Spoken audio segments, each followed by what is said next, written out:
everybody. Oh Lord, that's crazy. It is a stormy day in Southern California. They say that it is about to be like record storms and stuff. They are doing evacuations, flood evacuations for lowlands and stuff like that. It's about to get real out here. So I'm going into work for a few hours, not too long. I just wanted to come and say hi and check in, but okay, we got to talk about some stuff, y'all. I finally sat down and watched this Diddy doc because I didn't want to get nobody else's opinion. I didn't want nobody else's take on it. I wanted to look at it for myself and really judge it for myself. Granted, that a lot of the stuff we speculated a lot of that stuff, but nobody had no proof. You know, it was like, oh yeah, we can, you know, because his white parties have been infamous for years. Like, everybody knew that Diddy's white parties were kind of, but I didn't know they were like that. And then, I'm just like, wow. I'm the type, I guess, you know, when somebody shows me who they are the first time, I'm gonna believe it. You ain't got to show me again. You don't have to show me. You don't have to no. You don't have to do none of that. You can tell me whatever. I saw, and I think with a lot of the artists that were up under him, they were like, well, maybe I'm different. Maybe my talent is different. Maybe I'm different. No. Now, I will say this. I used to sing very well. And at that time, I wanted to be a professional singer. I wanted to be in the music industry. I wanted to just sing. I just wanted to sing. And I remember, even at that time, we were doing talent shows and stuff like that. And even at that time, this was around 96, 97, is right after Tupac died and right before Biggie died. I remember them saying, even then, before Biggie died, they were saying, don't sign with Bad Boy, you ain't gonna never see your money. I'm like, okay. That was then. That was 96. This was before he became an artist. You know, this was when Biggie's still alive. So I was just like, I know at that time we wondered, because I had a friend at the time. I had a friend, she loved Biggie. She loved Biggie. So when he died, like, she mourned for him. She really mourned for him. So I remember following that because of her. And even she noticed, she was like, why is it that now Biggie died, Puff everywhere? And I was like, because at that time he was still Puffy. He wasn't Diddy. He was just Puffy. And they were like, why is he, you know, why? And I thought the same thing. I was like, yeah. We are seeing him a lot. Like, a lot. But then at the same time, it was like, well, maybe because Biggie is not here, you know, he gotta kind of substitute because, you know, because he's doing this for his friend. That was what we were thinking at the time. That was the thought that everybody had. Maybe he's doing it because it's his friend, you know, they were cool, they were tight. So, you know, his friend just died like in front of him. So, you know, maybe that was the, you know, that's why, you know, he feel like he has to do it for his friend. I felt like maybe at that time that was what we were thinking. Now, I'm not so damn sure. I'm like, because the guy that was like, he took the Rolling Stone cover. It's supposed to have been a tribute cover, and he took it.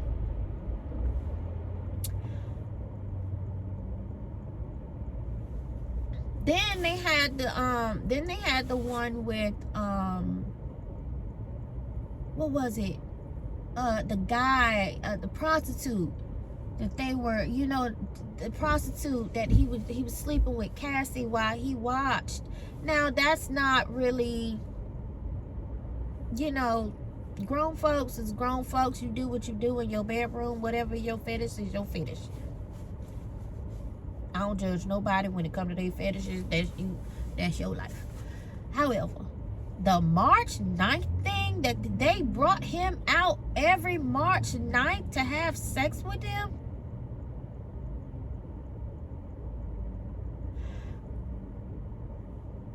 Listen, the whole thing was a little bit disturbing. I can't even lie. I was sitting there watching it, and I'm just like, this is crazy. This is crazy. And what's funny is, I remember, that's how to tell you how old I am.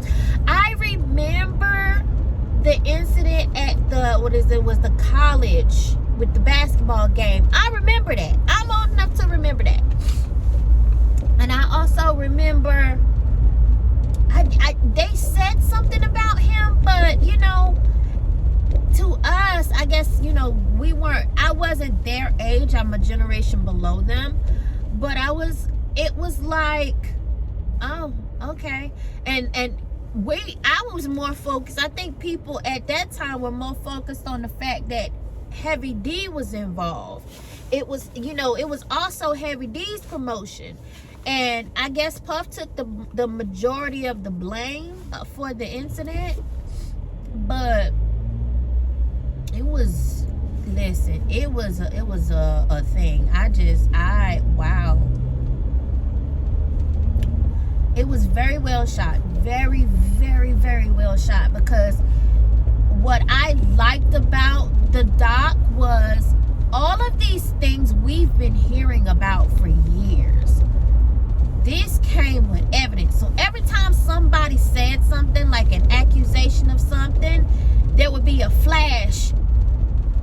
There would be a flash of something from the past that would back up or corroborate what that person said. And I'm like, you know, you just kind of go, so, oh. Now the guy, the bad boy guy, you'd heard of him. The other guy, Kurt, you'd heard of him, but he wasn't in the forefront like that. He really wasn't. The only one that you knew really was associated with Bad Boy was Puffy. And that was it. Like, it was him, Biggie, and at the time, Craig Mack. You know, Faith came a little bit later. Junior Mafia was on a different label, but because of Big, they were associated. Junior Mafia was on a different label, but because of Big, they were associated with them. So it was kind of like they were all together, but at the same time they weren't. But they all came a little bit later. Yeah, Bad Boy, we knew about Bad Boy. Biggie's album came out, I want to say 94. So yeah.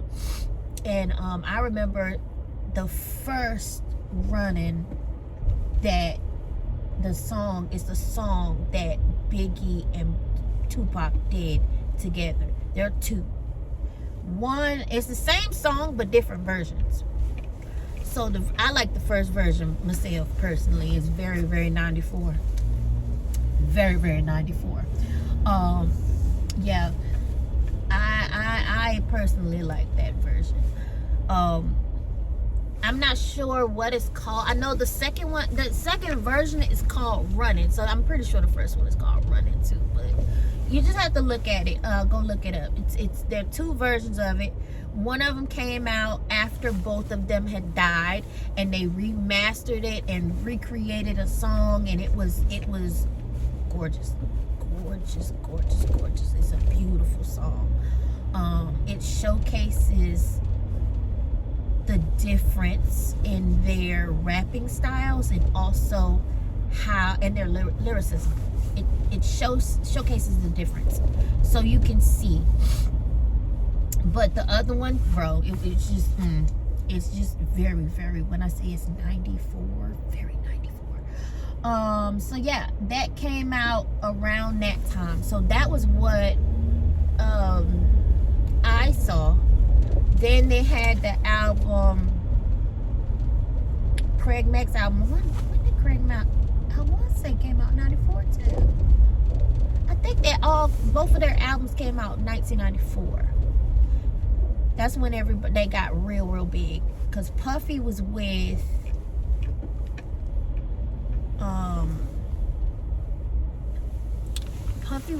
the other label. Damn, I'm trying to remember the name of the label. With Andre Harrell. He was with him before 93, because he got fired around 93, something like that. So yeah, but listen, I remember all of that, and that's why I was like, it was so well shot that, you know, when you look at it and you're realizing, oh my God, it's like one of those things where you just go, that happened?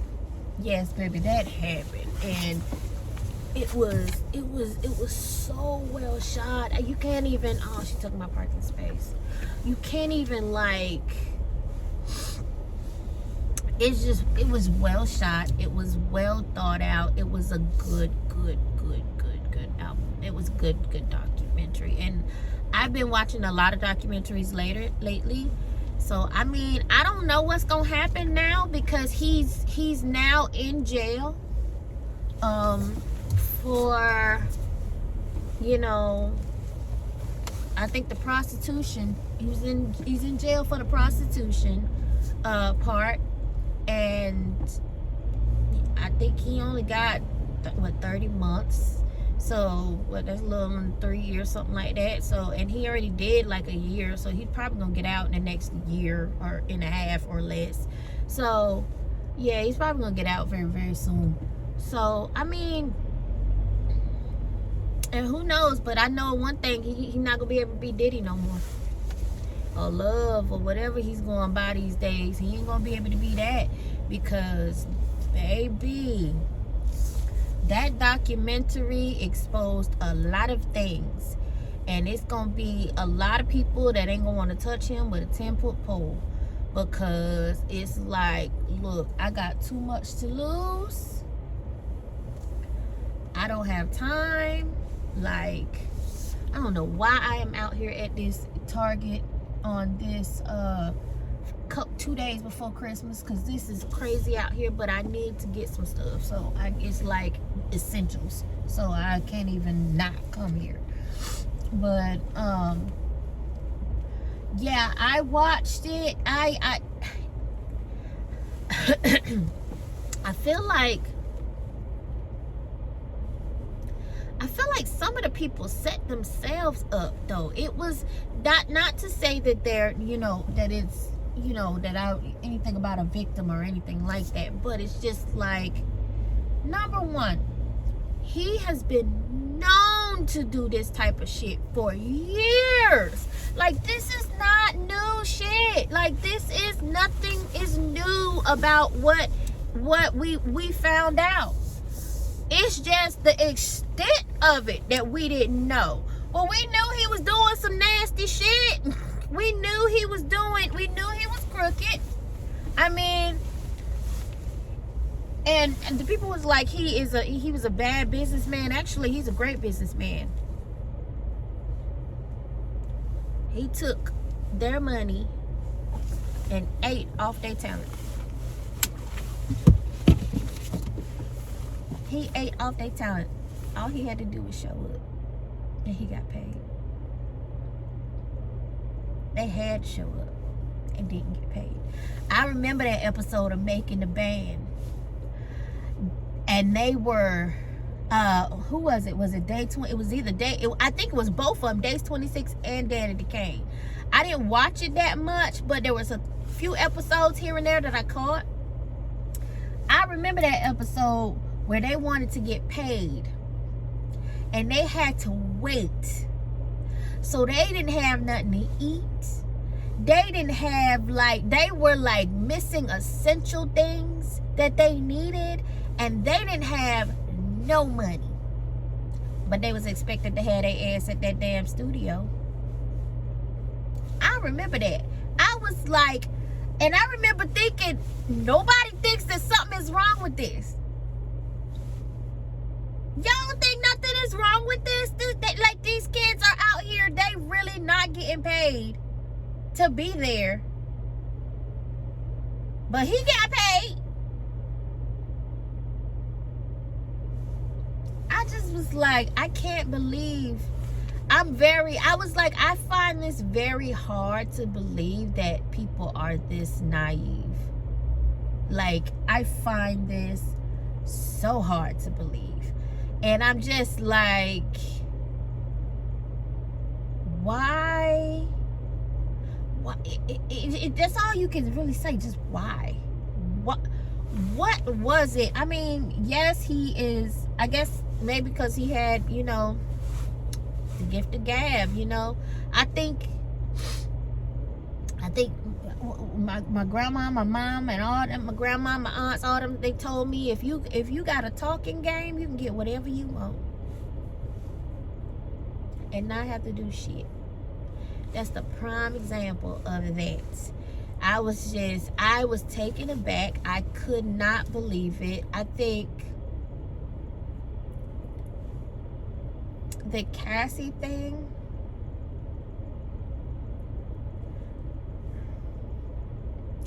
I really don't even know. I don't even know, like, if she was forced into it, or if at first she was with it and then, like, later on she was like, nah. I don't know. Like, I think that's what's kind of getting me too. Nobody's really talking about the Cassie element of the whole thing. They're just really talking about Diddy himself. But it's kind of making me wonder, like, was she forced into that, into like having sex with those people, and then, like, later on she was, you know, she was forced into it and wasn't with it? Or was she with it at first but then it got old, like, and it got old to her but didn't get old to Diddy? Like, I was wondering, like, what happened with that element. I was kind of wondering why. That was where I was at. I was like, I just don't, I'm kind of confused. But at the same time, I got it. I get it.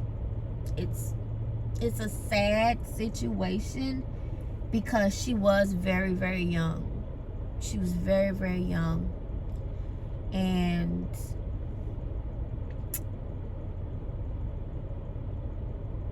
I think that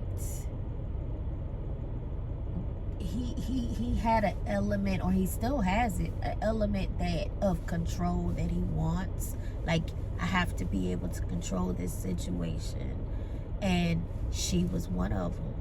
And when she was like, I think finally when she kind of woke up a little bit, was like, I don't like this. This is not cool. I don't want to do this. He was like, no, you gonna continue to do what I say, because I'm fitting your bill. I'm your bank. And at that time, it's like, what can you do? Because he is her bank. He was her bank. So it was like it really couldn't say anything. You really couldn't stand up for yourself because you live in his house. He fits your bill. Like, he keeps holding over your head that, you know, the music career. He keeps, you know, it's like he got all the cards. He got the hand. He playing your game. He got your deck of cards in his hand and playing your game, and ain't nothing you can do about it but look at it. It's sad, very, very sad. The assistant, Capricorn, that's such a unique name, Capricorn. Um, I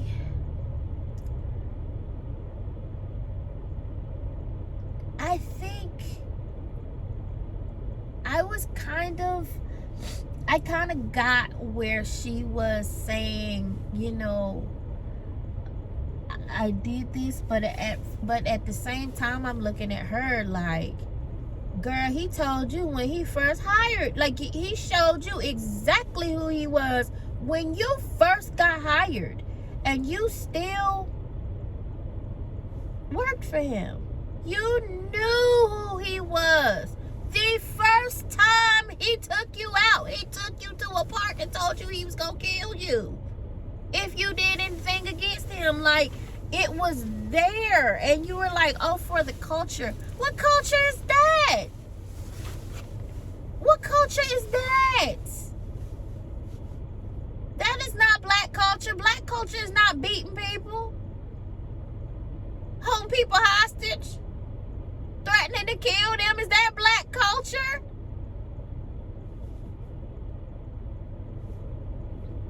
Because I'm like,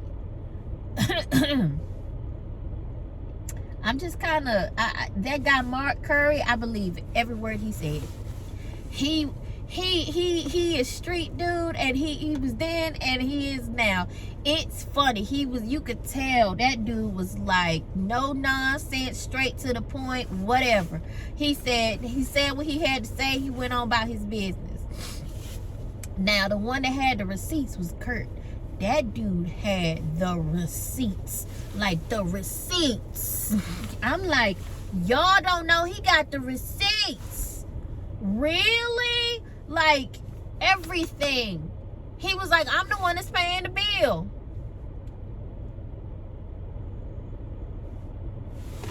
And then what's bad is he got the thing with the receipt to say his name on it. So he really had the receipts. I'm like, yo. But it's still people that I've been looking online. People was kind of doubting him. But I'm just like, how? How can you doubt him? How can you doubt him? He literally showed you and told you exactly what it was. No nonsense, no cap, no nothing. He told you right then and there, like, this is what this is. So I'm very, ooh, I ain't lie. 50 kind of did his thing with that he did his thing with that documentary. It was something else. It was one of them things. My hair is puffy on the side, but yeah, it was one of them things where you it was kind of confirming everything that we knew was going on at the time. Because even though we were young, I was in high school when all this was going on. I was in high school when all this was going on. So I was young. I was old enough to know that this dude, like, I remember when Tupac died, it was real suspicious. But let's just say the streets knew who killed him. The streets knew who killed him. Y'all know who killed him. Everybody knew who killed him. He dead now, so what can you do? Like, the person who killed him is dead now, so it really ain't shit you can do now. But I mean, they deal with that wherever they at. But the guy, I can see his face. They do interviews with him all the time, like all the time. And he told everybody who it was. He told everybody what happened. I think at that time he was telling everybody that, you know, Puffy was gay. But he's one of those, he's a blood, he's Suge affiliate. And everybody was like, oh, here you go, here you go, here you go. Now you're looking at it and you just kind of like,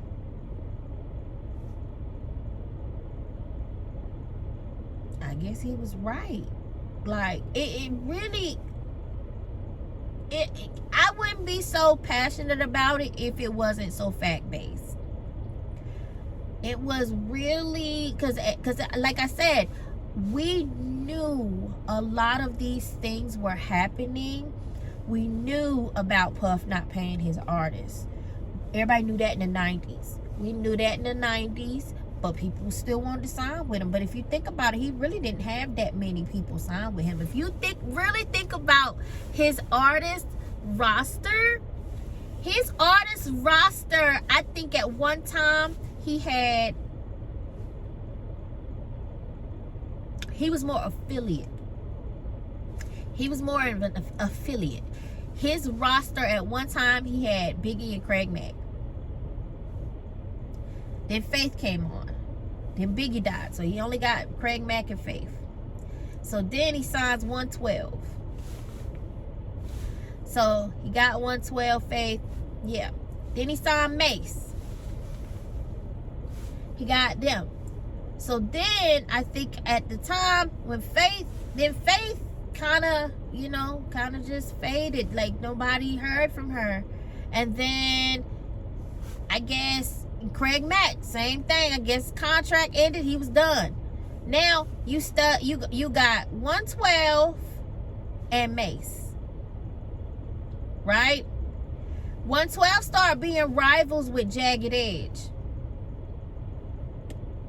So yeah. And then I don't know what happened after that. I don't know what happened. I think 112 after Peaches and Cream, they were kind of done with Bad Boy. Right? Then you had the Locks. He had the Locks. But I don't think he had the Locks long. I think he had the Locks like 2 years. Because not too long after that, Locks was with Rough Riders. So yeah, not too long after that, the Locks went to the Rough Riders.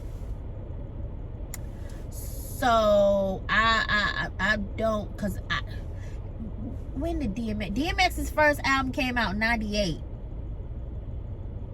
and I think Locks was on it. I think the Locks was on it. They were either on that album or the next one, which came out the same year. One came out earlier in the year, next one came out in the same at the end of the year. It was like he was putting out albums like that. He was putting them albums out. It was 98 or 99. I'm trying to remember, because I was in high school at the time and we was rocking to it. But yeah, so he didn't have them long. He didn't have them long at all. What song did they do on Bad Boy? All About the Benjamins.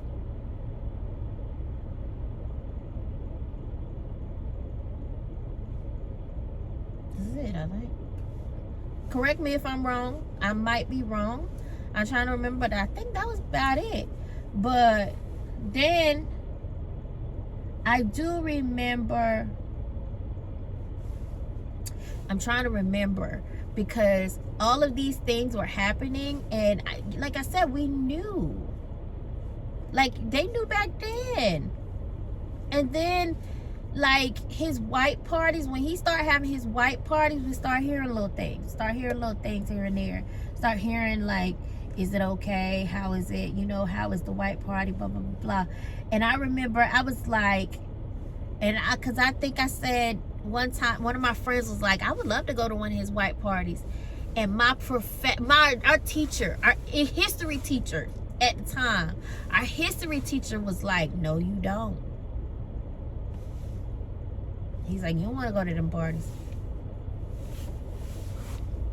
I said, well, I was like, because I was never, like, I wasn't West Coast, but I did love Tupac. I love Tupac. So, yeah, so I was just like, wow, this is, but it was, honestly, I would say this about the doc, the music that was in that doc, the music that was in that doc. And then you had the music, you had the memories that were going on, because I remember that Source Awards when Suge came up there, and like you had, I remember what it was, because I remember seeing that Death Row was right there, but you got all the boroughs around Death Row, and I'm just like, wow. oh, he really went up there all up in the videos, dancing, come to death row. Crazy. And then it was so, but it like I said, it was a lot of it we knew. It was just them confirming what we knew. Because listen, he been out here in these streets for a minute. And it was, that documentary is good. I would just say that. And oof.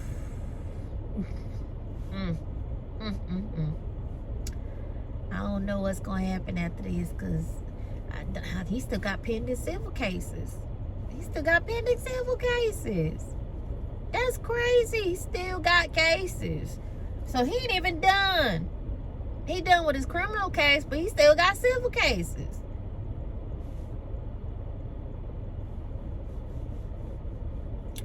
Boy. But I mean, it is a good watch. It is a good binge. So I highly recommend watching it. I'm not one to be like, okay, we're gonna they tearing the black man down and all this other stuff. No, the black man tore himself down when he kind of lost his mind a little bit. The black man tore himself down. The black man did this to himself. So that's all you can say. All right, y'all, I got to go. It's been real. I'll see y'all later on the flip side. I'm gonna try to start doing this a little bit more often. Start vlogging a little bit more often. I just got to get a new phone, because my phone, I'm using my phone right now. My phone is being very horrible because it's old. So yeah, thank you guys so much for watching. Bye.